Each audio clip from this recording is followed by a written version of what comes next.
Ito ang ilan sa mga ipinagmamalaking putahe dito sa Bacolod City. Ngayong araw ay titikim tayo ng iba't ibang mga pagkaing lokal. Kabilang dyan syempre ang famous at Bacolod City Special, ang kilala nating lahat na chicken inasal. Welcome dito sa home of the famous chicken inasal. Bisaya ang pinakasikat sa Bacolod. Pinakamahabang hilera ng chicken inasal sa Bacolod. Ito yung syudad na tinaguriang City of Smiles dahil na rin sa taunang Mascara Festival kung saan makikita ang mga makukulay na maskarang nakangiti. At bukod pa dyan, kilala rin ang mga Bacolodnon sa kanilang magigiliw, palangiti at mainit na pagtanggap sa mga bisita. Diri sa Bacolod, hindi lang matamis ang mga pagkaon, matamis man ang yuhom, pag-abi-abi kag pag-agda namon sa inyo. Amo na nga City of Smiles ang tawag sa amo.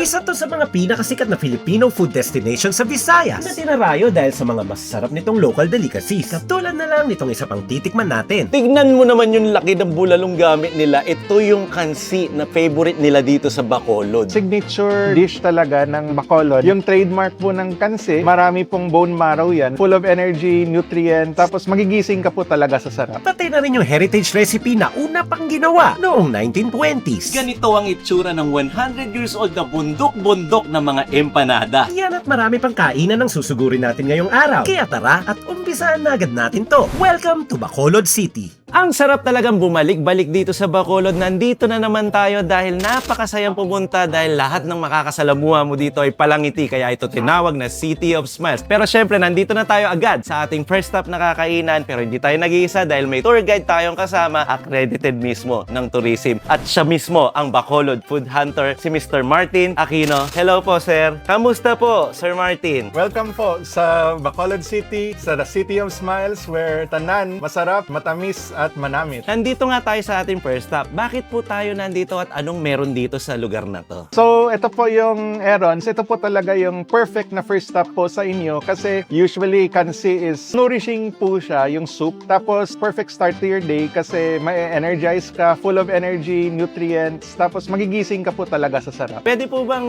malaman po namin ano po ba ang kansi at bakit ito tinawag na kansi? It's a signature dish talaga ng Bacolod. Ito po yung version namin po ng sinigang. Ginagamitan po siya ng batuan. Tapos, meron din yung atsuete. Usually po yung kansi is considered a stamina food. Comfort food din siya. Truly memorable part of your experience here in Bacolod. So, kansi, parang bulalo siya na sinigang na may kulay. Yung trademark po ng kansi na kung high quality siya, marami pong bone marrow yan. Mimix mo po yung hot rice, tsaka yung bone marrow, tsaka yung soup. So matutunaw po yung bone marrow tapos kakainin mo. Gusto ko rin pong makita at excited na ako. Pwede pong pumasok sa loob para makita kung paano ito ginagawa. Yes po, pasok po kayo. Alright, thank you po. So, eto nga pala yung kitchen nila. Subukan natin pumasok at alamin kung paano nga ba lutuin itong kansi ng Bacolod. So, dito ay meron agad malaki o dambuhalang kalderong makikita kung saan may pinapakuluan silang mga malalaking hiwa ng baka. So, sabay-sabay nilang pinapakuluan yan. Tignan nyo naman yung dami ng kaldero. Bilangin natin 1, 2, 3, 4 na kaldero. Sabay-sabay yan. At ito daw na isang kaldero ay titimplahan na at masasaksihan natin kung paano timplahan ang isang legit na kansi dito sa Bacolod. Okay, so meron silang pampakulay dito na anato seeds. Ayan, pinakulayan sa isang balde. Mukhang ito ang magpapakulay dun sa kansi. Ito pala yung itsura ng batuan para sa inyong reference mga kaps. Ganyan talaga ang ginagamit na pampaasim. Para siyang singasim din ng, kumbaga sa atin, isang palok ang gamit. Dito naman, ganito, batuan. Na dito talaga native na tumutubo ang ganitong itsura. Ito yung mga native na pampaasim nila. Ang tawag dito, batuan. So maasim daw talaga to. Try natin kagatin. Maasim pa sa mangga. At pagkatapos ay hinulog na nga dun sa kalderong kumukulo kung saan ginagawa or pinapakuluan yung mga baka para magkaroon na nga ng kulay itong kansi natin. At kasunod naman nun ay syempre yung mga batuan na ipinakita natin kanina. Ayan ay mga dito talaga available. Very staple. Tapos hihintayin lang kumulo yan. Tapos babalikan mamaya kapag ready na. Tapos ito naman yung finished product nila nandito sa harapan. Ito yung pwede nang i-serve sa mga customer. So ito na yung sample, meron na sa bowl. Galing dito yung sabaw, galing din dito yung karne. Ito na yung mismong sineserve. So kapag umorder ka, ganito ang itsura ng bowl. Nilalagyan ng karne, nilalagyan ng sabaw, nilalagyan ng mga sile. Tignan mo naman yung laki ng bulalong ginagamit nila sa kansi. Ito yung favorite ng mga lokal dito na halos 7 kaldero daw ang nauubos na ganito kada araw. Tapos dito naman meron silang fried kansi daw kung tawagin nila. Ayan o, nasa sizzling plate, medyo flakes na yung version, tapos merong bulalong marrow. Doon sa gitna, ayan yung presentation nila ng fried kansi. Ganito na natin siya titikman, kaya tara, puna tayo sa mesa at kumain na tayo. Subukan na agad natin, talagay natin sa kanin, tapos dagdagan natin sabaw. Isang subo agad, isang kutsara lahat yan.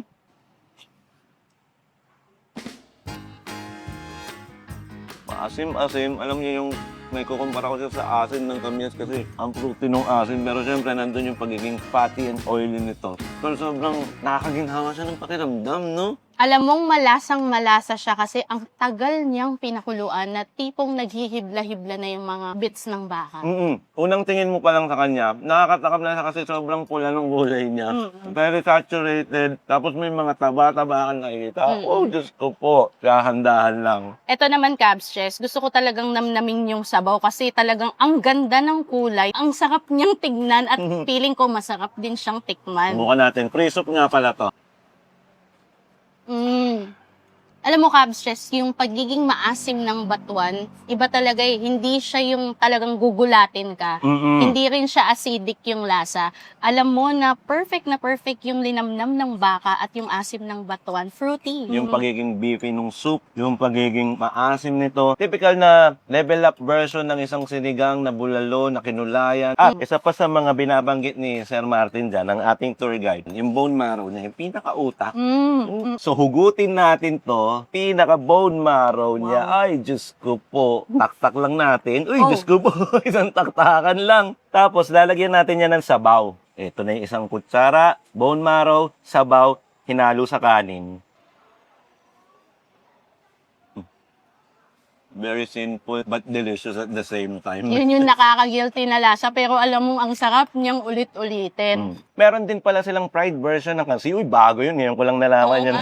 Fried version ng kansi. Tingnan mo, para siyang corned beef kasi meron siyang red na sibuyas na bilog-bilog. Tapos yung karne mismo, naging ganyan siya. Ayan o, parang mga buhok-buhok na sa sobrang flaky nito. Lagyan natin sa kanin. Ito daw yung matagal na pinakuluan na kansi, hinimay-himay at pinirito. Ay, ganito yung itsura ng isang kutsarang fried kansi. Big bite, no? Ang kansi. Ang sarap niya. Manamis-namis. Isang bulat mo yung sarap na salita. Kasi manamis-namis yung sibuyas na pula. Pati yung mismong laman. Pantapang. Oo, yung flaky na lutong, no? Hindi ko ma-explain pero ang sarap talaga. Sumasabog yung sarap niya sa loob. Alam mo, Ang galing nito. yung lasa niya close to being Tapa Flakes. Pero wala siyang alat side. Nandun siya sa sweet side. Perfect yung crunchy ng pulang sibuyas. Kasi yung pulang sibuyas medyo may tapa nga eh. Pero hindi mo mapapansin yung tapang niya. Kasi ang tamis ng lasa, yung parang mapapangiti ka talaga. At mapapapikit ka. So kahit fried to, yan, kamay na natin. Lagyan natin sa kanin natin. Fried version, pero lalagyan pa rin natin ng sabaw. Oo, pwede. Masarap kasi yung sabaw nito. Tapos okay din talaga tong flaky na feel. Bagay na bagay yung asim, tamis, at yung crunchy ng sibuyas na Yung pula. pa. Anyway, natikman na natin tong dalawa, fried kansi at saka yung authentic kansi ng Bacolod. Marami pa tayo, nag-umpisa pa lang, breakfast pa lang to. Sabi nga ng ating tour guide, ito ang magandang first stop. Kaya after nito, punta na agad tayo dun sa ating susunod na kakainan. Let's go!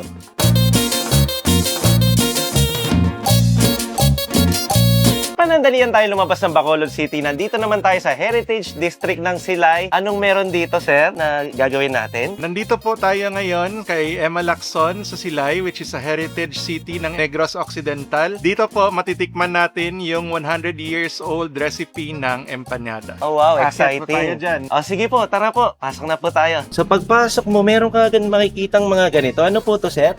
Pili nut po. Merong mga pili nuts dito na ginagamit nila para sa kanilang mga local delicacies. Tapos ito po yung bahay. Ang galing na pagawaan po to ng mga empanyada. Bilis umakyat ni Sir, nandun na agad siya sa taas. Pero ang tarik naman kasi talaga nitong hagdanan na to, no? Isang ancestral house. Tingnan nyo yung paligid, napaganda. Old school.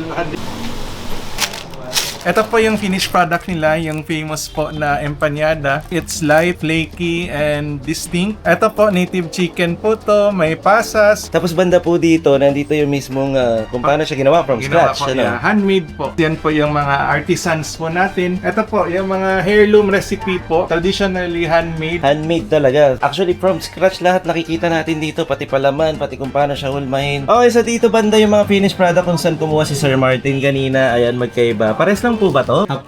Half cook yung isa. Tapos ito yung pinaka-final na talaga. So dito na yung finish na pinapackage na lahat. Tapos banda dito nakabalot na. Palangga-palanggana na po ang mga natapos nila dito. Sir Martin, ano naman to? Ito po yung famous nila na pili bar, yung pili nuts natin kanina na nakita. Ay, nandun sa labas. Yes po. Oo. Ito pala yung kalalabasan nung pinapatoy yung mga pili nuts na nandun sa gate mismo kanina pagpasok natin. Tapos mamaya-maya makikita natin kung paano nga ba nangyari to. Paano siya naging ganyan? Anong naging proseso bago naging ganito ang empanyadang ito?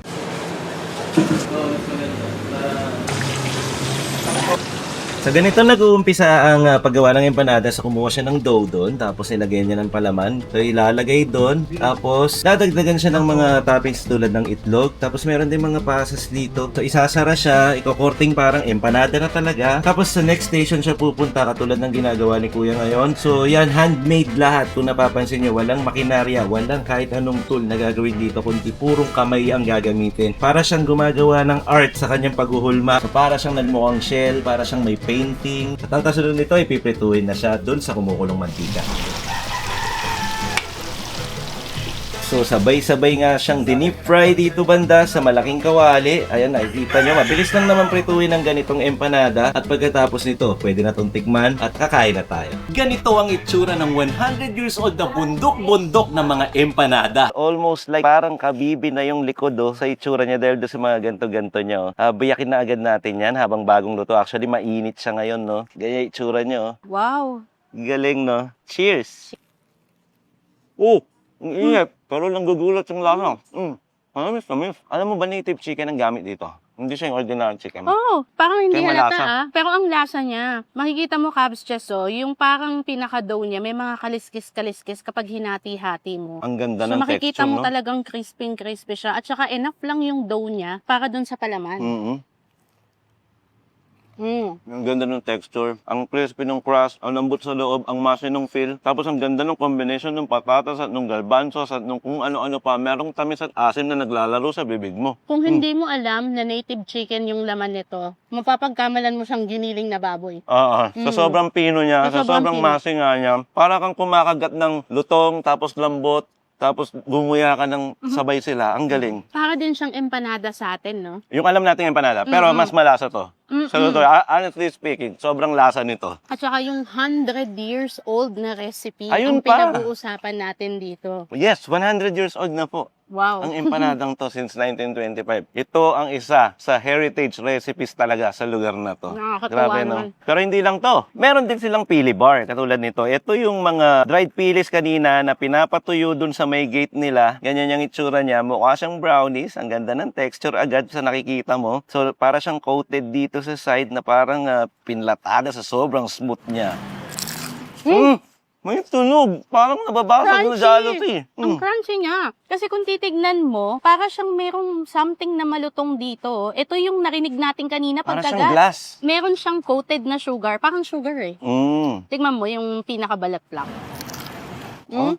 Yung texture niya, yung sinasabi kong parang crispy talaga, parang mayahalin tulad ko siya sa pabalat ng lumpia na crispy. Parang ganun siya. Tsaka yung, ayan makikita naman, exactly, So kapag kinagat mo siya, yun yung reason kung bakit ganun yung tunog at ganun yung feel sa bibig mo. Sabihin na natin crispy and chewy siya at the same time, pero chocolatey siya. Chocolatey and nutty siya. Matamis siya. Perfect for dessert. Bakit dessert na agad? Hindi pa dito natatapos mga kaps. Diretso na agad tayo doon sa susunod nating lokal na pagkain kakainin. Dito pa rin yan, sa lugar na to.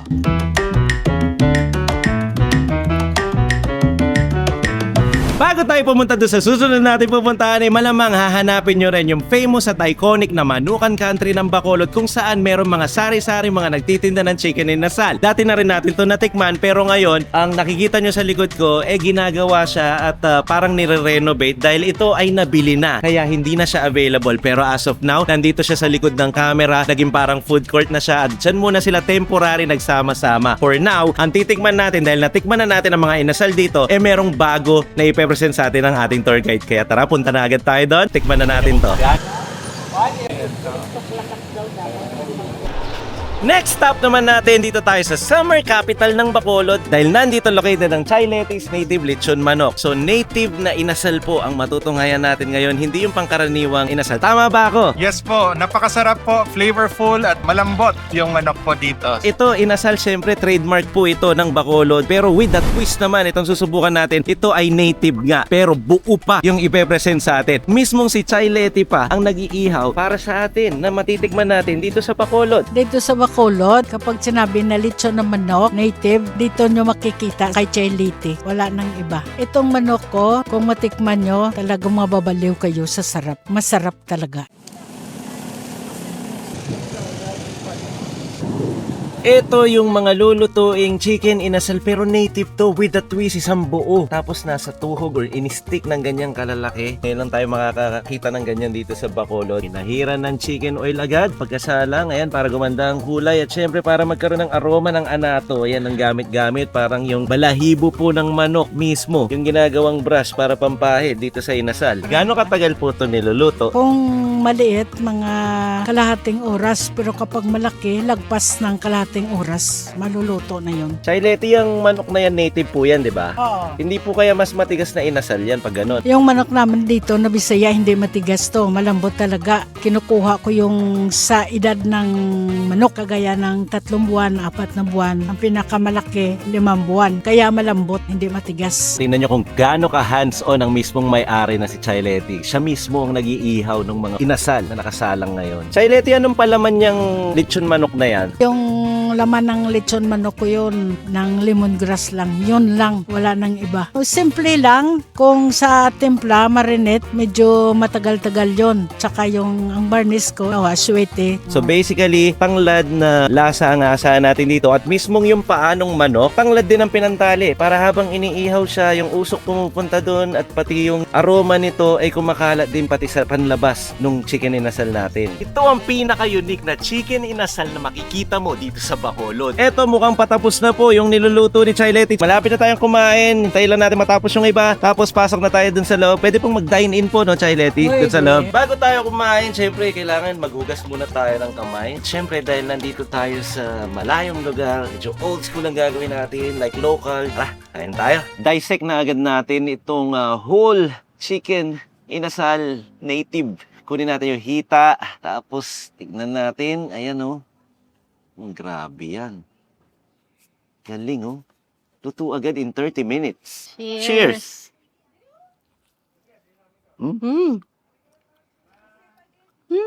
Hindi naman ganun kalaban. Pero siyempre native yan, di ba? Hindi tayo mag-expect na sobrang lambot niya. Pero ang lasa niya. May konti naman laban, pero para sa native na chicken, tignan mo, naghihibla-hibla agad siya kapag ginanyan. Kasi for the past experience ko sa mga native chicken, lalo na pag inihaw lang, hindi naman siya kinulo. Talagang may laban, pero ito, naghihibla-hibla agad.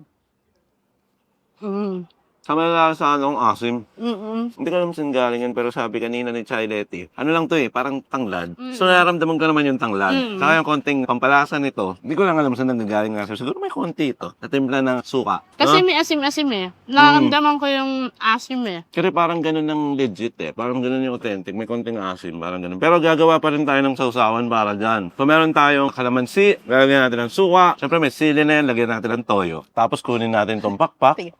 Ito yung nakuha natin dahil medyo naglalaban ng native. Sausaw natin to dun sa toyo mansi natin. Sabay na tayo sumausaw. Mas nag-level up pa. Mas nag-level up yung lasa. Ang kuha nila dito, templado, tapos ang damsili. Pero hindi naman sa ganung kaanghang, pero ang sarap ng papalasa. Malinamnam talaga yung mga native chicken. Hindi mo ma-explain, pero kakaiba yung lasa niya versus sa normal na manok. Takot kayo magtaka kung nagkakabay kami, mga kaps. eat like a local tayo. Ganun naman talaga kumain ng chicken At saka may inasal. poso. Mm-hmm. Pwede tayo magugas Doon ako anytime. nagugas kanina. Parang lokal na. Okay siya, ha? Meron pa siyang balat. Itong mga sunog-sunog na balat na to. Usually ito yung favorite. Pero syempre, control lang tayo paminsan-minsan.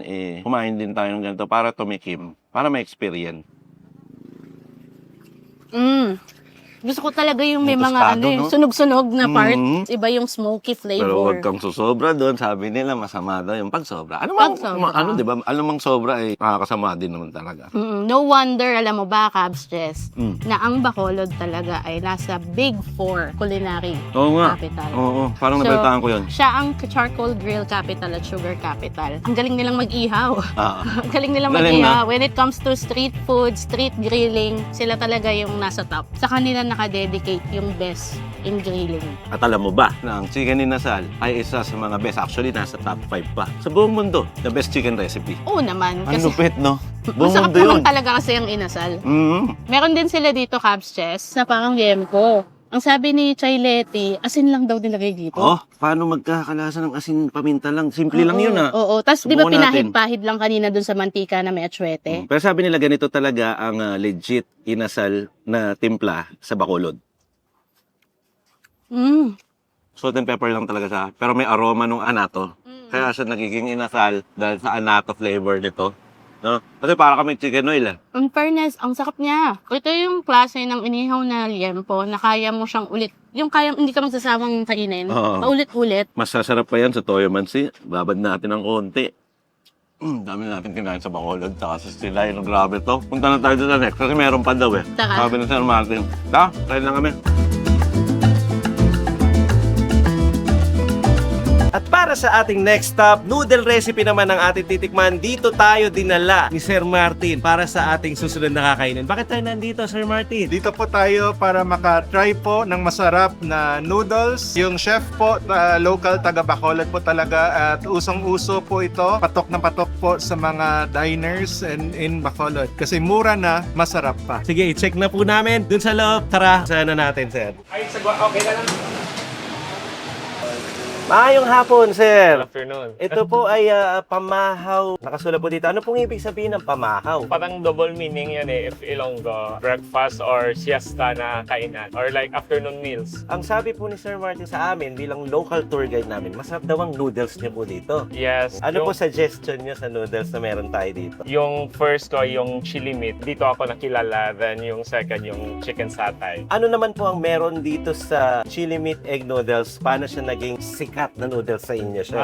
Ito yung unang noodles kasi mahilig ako ng canton nung college. Gusto ko maging healthy version. May veggies naman to. Oh. Then at least hindi siya more on carbs than may ground meat. So, basically, yung spicy chicken sa ating egg noodles. So, egg noodles din siya. Naging iba lang siguro yung sangkap. Mas Yes. spicy version lang. Maganda yung combination ng flavors yan. Sir, how can we relate din po ito bilang Bacolod nun, ang inyong noodles? Wala kasing noodles dito sa Bacolod. Usually, yung mga bok choy lang or like mga pansit sa Chinese restaurant. Nag-iiba siya, parang dry noodle siya na pang comfort food mo. Like, if gusto mong kumain ng canton, dito na lang. Mas more flavor, may option ka, then mas original talaga. Pwede na po ba naming makita kung paano ito i-prepare para makita Yes. din po ng mga manonood? Yes, sure. Alright, pasok po kami sa loob. Maraming Okay. salamat, Chef. Thank you Alright. po.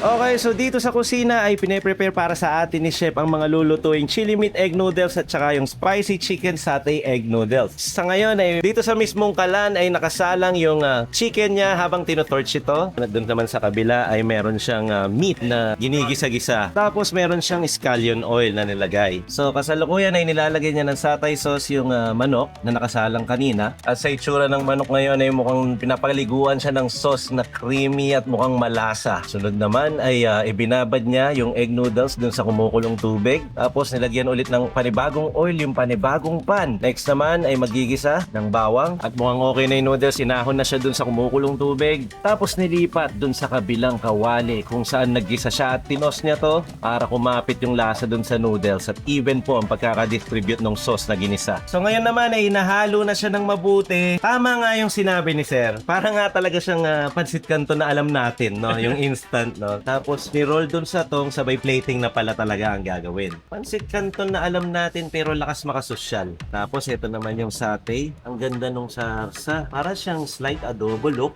Tapos ito bok choy. Ito yung spicy. Naku, ayan po, naglagay ng pampakati sa dila si Chef. At para sa panghuli, ginarnish niya yung mga hiniwa-hiwang dahon ng sibuyas. Tapos, another fried garlic and meron ka ng spicy chicken satay egg noodles ready to serve na to. Tapos dito naman sa kabila, yung chili meat egg noodles, ina-assemble na rin. So, nauna na yung meat at sa kulay nito ay mukhang maanghang din kahit papano. Tapos, meron din siya, syempre, pampa-healthy, greens, bok choy. On top of that, meron siyang fried garlic. And para matapos, lalagyan na rin ng garnish. Ayan, kakain na po kami. Napakabilis niyo pong gumalaw para po kayong ninja. Maraming salamat po. Salamat po. Okay po. Ang ganda ng noodles, umuusok-usok pa. Instead na mag-chopstick tayo, maglo-local way tayo, kutsara, tinidor. Meron din ako ditong chili meat noodles. Ang galing o parang giniling tapos may mga sili-sili. Parang siyang kalasa ng instant noodles na. Mm-mm. Sobrang umami ng flavor. Level up. Parang kang kumakain ng pagkapaw. Sa akin na.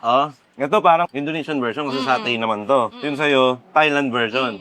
So, fusion siya ng Bacolod recipe na naging Asian, no? Tapos yung chicken niya, ito yung mga ginigisa-gisa. Tapos habang ginigisa siya kanina, itino-torch-torch pa. And at the same time, nilalagyan siya ng iba't ibang klaseng pampalasa. At naging ganito na ang itsura niya. Ang sweet and creamy ng chicken, ang lambot pa. Parang yung balat niya, parang kang ngumunguya ng, parang malambot na goma. Parang ganun siya. Galing. Dito naman, Cabstress, kung sa'yo may pagka-creamy and saucy style, dito naman oil ang nangingibabaw. So, medyo may pagka-dry noodle siya. More on ang malalasahan mo talaga yung meat at saka yung chili flavor. So, baka talaga siyang pansit canton. Ganda ng adventure na to sa Bacolod. Hindi lang actually Bacolod, nahaluan din natin sa ng Silay. Dahil yung empanada na yun, sobrang iconic din nun. 101 years to be exact, kahit 100 ang sinasabi namin kanila. Pero kung susumahin mo, 1925, 2026 na ngayon. Totoong heritage, totoong cultural yung talagang pinupuntahan natin dito. May pagmamalaki sa Bacolod at talaga namang na-meet. Na meat gid. From inasal, to kansi, to empanada. Tapos itong mga noodles nila na pamahaw. Alam mo nga ng pamahaw? Breakfast. Oo. Or, pwede ding light snack or merienda. Kaya saktong-sakto, nasa merienda na tayo. At meron nga pala akong mensahe sa buong Cabs Nation. Gusto ko kayong pasalamatan sa buong mga taga-Bacolod dito. Oo. Lalo na kay Sir Martin, yan. Thank you so much, very Bacolod much Food po. Hunters, sa pagsama sa amin sa buong maghapon. Mula umaga hanggang hapon, talagang ang food trip namin ay kasama ka. Supportahan niyo rin sa Facebook, Bacolod Food Hunter. Sobrang dami niyang alam at tourism accredited. Yun kaya ang dami niyang alam dito. At dahil dyan, meron akong mensahe sa mga taga-Bacolod na Cabs Nation. Pagpasensyahan nyo na kung paano ko siya sasabihin. Pero sabi kasi sa akin, nung nagturo, sabihin ko siya in a malambing way. Dahil ang mga taga-Bacolod, sadyang malalambing ang Ay, magsalita. laging nakasmile. Makayuhom kagid sa kanamit sa mga pagkaon, kagkabuot sa mga taga-Bacolod, amo na nga sa Jagid Dia sa City of Smile. Naintindihan mo ba? Hindi na, kumakain na. So, ibig Ano pa okay sabihin, na Sir Martin eh? Okay daw. naintindihan niya, naintindihan niya. Ang ibig sabihin nun, talagang mapapangiti ka sa sarap ng mga pagkain dito at sa bait ng mga taga-Bacolod. At masaya kami na nagbabalik dito or masaya kaming napulik dito sa City of Smile. Thank you, Cabs Nation. Thank you sa mga taga-Bacolod. Thank you sa mga taga-Negros na sobrang bait. Alam mo talagang pag dinati ka nila, nakangiti sila sa'yo. Saludong ako sa mga taga-Bacolod, lalo na sa mga culinary dishes nyo. Alam niyo po, hindi man siguro official to para sa akin to. Sobrang kasama sa top ng culinary ang Bacolod. Magkaka-level yan. Iloilo, Bacolod, Cebu. Yes, top sila for me. Thank you, Cabs Nation. Siguro hanggang dito lang. Sana nag-enjoy kayo sa dami ng mga pinagsaluhan natin Oo, pagkain, sa dami ng mga binyahe natin. Well, hindi ko alam no, kung napalabas na yung iba, pero stay tuned lang mga Cabs. Marami pa tayong probinsyang lilibutin sa Pilipinas at lagi natin gawing eat local and preserve our culture. Support local at support our own. Love our own ba? Diba? Huwag tayo maging dayuhan sa sarili nating bansa. Ipapakilala namin lahat sa inyo yan. Kami na po ang lilibot para sa inyo. Sakay lang kayo habang nanonood ng TV. Hanggat kaya namin bumiyahe, babiyahe kami para sa iyo. Kung gusto, sumama kayo sa amin. Kung sa KKB, Thank you din sa lahat ng mga nandito sa mga pinuntahan namin. Thank you kay Chow Food Call. Sobrang sipag mag-drive. Mula kung saan man kami galing hanggang dito. Grabe. Thank you. Thank you, E-Tour. Thank you, Billy Passion. Laging taga-ubos ng pagkain namin. Ito, tinitingnan niya na to kanina pa. Oh, yan, yung camera niya. Ayan, oh. Ayan. Nakatutok yan sa noodles lang. Oh. Hanggang dito na lang muna. Subo ko lang. Ako po, si Cabs Chess. At ako naman si Camera Woman. At ito po, ang Team Nalag TV. Lagi masasabi, magpapaalala sa inyo. Na wag yung kakalimutan at lagi niyong tatandaan. Cheers muna tayo. Cheers! It's been a long day.